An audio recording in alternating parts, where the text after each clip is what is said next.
Оразаның біз білмейтін 9 пайдасы. Ораза исламның негізгі парыздарының бірі. Ораза ұстаған адам таң атқаннан күн батқанға дейін ниеттеніп, ішіп жеуден тыйылады.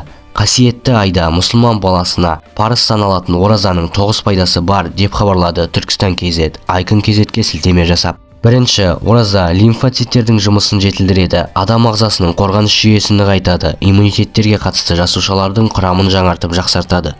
Адам денесін май басудан, семіруден сақтайды, оның зардаптарын залалсыздандырады. Бұған дұға, Құран, намаз оқып қана қол жеткізуге болады. Үшінші, оразада су ішуден тартыну ағзаның қуатын нығайтады, оқып үйрену қабілетін жоғарылатады, зердені жақсартып, есте сақтау қабілетін арттырады. Төртінші, әйелдердің бала көтеру қабілетін арттырады, ер адамдардың бел күші бұрынғыдан да күшейеді. Бесінші, жамандықтан сақтайды. Ораза адам бойын тазартып, жаман қылықтардан сақтайды. Адам баласының бойында адамгершілік сезімдерін оятып, тура жолдан адаспауға, иманын күшейтуге көмектеседі. Алдағы мақсат 1500 жазылушыға жету, сондықтан арнаға тіркеліп, қоңыраушаны басып қойсаңыз болмаған үлкен қолдау болар еді.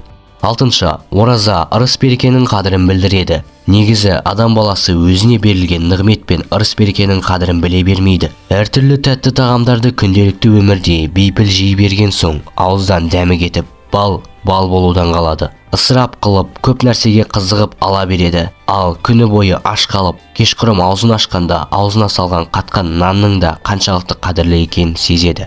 Жетінші, сабырлылық пен төзімділікке үйретеді. Ай бойы аш қалып, күндіз аузын ашпауға бекініп, әбден дағдыланған адамның бойында сабырлылық пен шыдамдылық сезімі күшейіп өркен жаяды. Аштық пен құмарлық сезімге сабыр қылған өзгеге де сабыр ете алады. Сегізінші, ораза пенденің ағзасын артық және улы нәрселерден тазартып, жаңартып, асқазанына демалыс береді. Әбу Хурайра, оған Алла разы болсын, ардақты пайғамбарымыздың, оған Алланың салауаты мен сәлемі болсын, ораза ұстаңдар, сау боласыңдар деген хадисін жеткізген. Араб дәрігері Харис ибн Калда, асқазан дерт үйі, ал ораза бүкіл емнің атасы деген екен. Демек ораза тәннің шипасы. Тоғызыншы, қолда бар нәрсенің қадірін сезінуді үйретеді. Кейде алдымызға келген астың, астымыздағы көлігіміздің, басымыздағы баспанамыздың, үстіміздегі киімнің, тіпті денсаулығымыздың қадірін білмей жатамыз. Бұл нығметтерге қалыпты нәрсе ретінде қараймыз. Шын мәнінде бұл нығметтерді беруші Алла екенін ұмытып қаламыз. Ал ораза тіпті бір жұтым судың, бір үзім нанның қадірін сездіреді.